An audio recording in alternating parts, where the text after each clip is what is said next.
Shavasana is one of the most important poses in our yoga practice, and it's usually done at the end of our practice.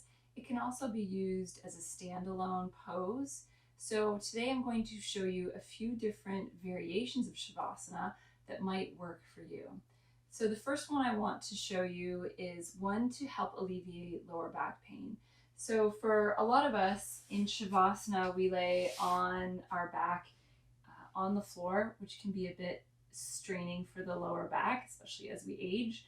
So I'm going to give you two different things you can do to help you with that. So the first simple one is just placing your feet on the floor so that the knees are bent up. So that helps kind of bring back your natural curve. And then if you're finding your legs are a little too strained here, you can draw the knees in towards one another, so that can help alleviate any strain in the legs. And then also, if you have a small bolster or even a large bolster, you can take that and place it underneath the legs in your Shavasana, and then take the legs out nice and long, and you can let those feet kind of draw open to either side here. So that's a great option as well. So that helps your lower back. And then I have three poses that you can use for if you're feeling a bit anxious. And the first one is actually child's pose. So child's pose, we take the knees nice and wide here and the big toes together, and then we draw the arms out in front of the body. Forehead comes down to the earth. So that's a great alternative, but something even better, if you have a large bolster or even a large pillow can also work. And you would take that bolster and you'd place it between the knees and then come into your child's pose, which will come onto one side of the head and rest on the temple here. And the palms can make contact with the earth or contact with your mat. So that's important that they kind of ground down here to ground that energy down. And then we can lay on the side. And then another variation of our Shavasana for a little bit of anxiousness is using a large bolster again. But this time we're going to take and sit right next to it at the very end so that our hip meets the end of the bolster, and place either or both hands on either side of that bolster. And you can even use a blanket here in between the knees for a little extra support. And then draw yourself over that bolster, making sure there's contact with the belly here and the bottom of the bolster. And then again, coming down and laying on one side. You want to make sure the shoulders and the arms relax here. And then you soften down towards this bolster. Palms still making connection with the earth. And then we can press up out of that one, nice and easy. And then the third one for anxiety is we'll remove that big bolster, just using a blanket. And a nice thick one is best, and then folding it up so that it's nice and narrow. And you're going to plant that on your mat right about where your lower rib cage would land if you're coming onto your belly. So we're going to come onto the belly and having our rib cage land right on that blanket. So you might have to adjust a little bit.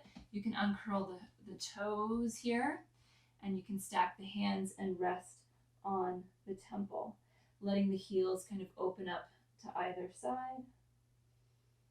And you just want to expand the belly here into that blanket, making that connection there. So that is the third one for anxiousness, just to help alleviate that a bit.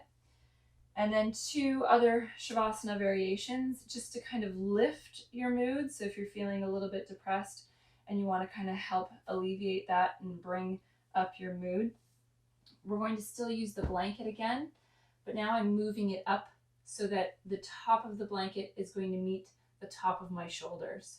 So coming onto the back body as if coming into Shavasana, I want to land so that my shoulders line up with the top of that.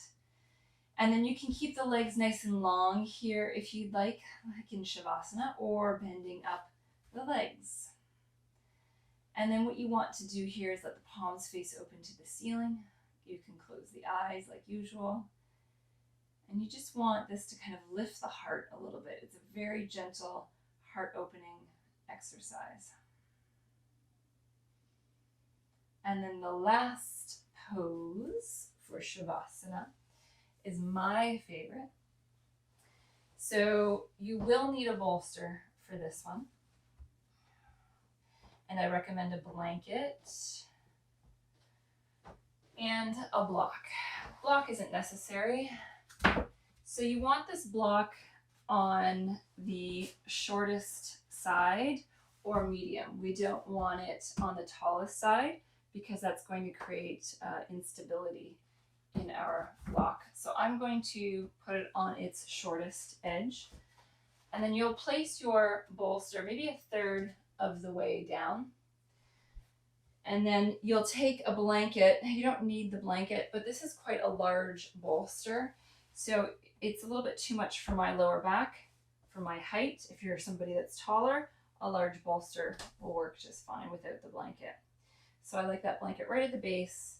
And what I'm going to do is line up my tailbone with the bottom of that bolster.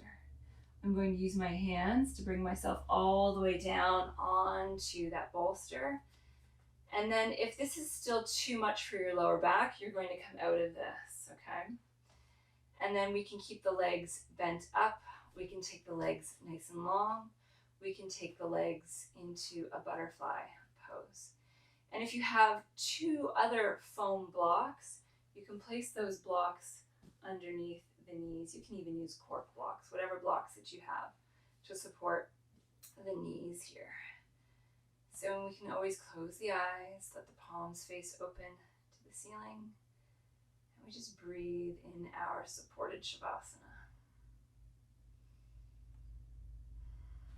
So those are a few different variations of Shavasana that you can do at home. You can use them as a standalone practice. Like this one is my favorite, just if I'm feeling a little bit down, to use this one all by itself for at least 5 minutes, and I just follow my breath. So hopefully these different options of Shavasana can help you at home, and thanks for joining me today.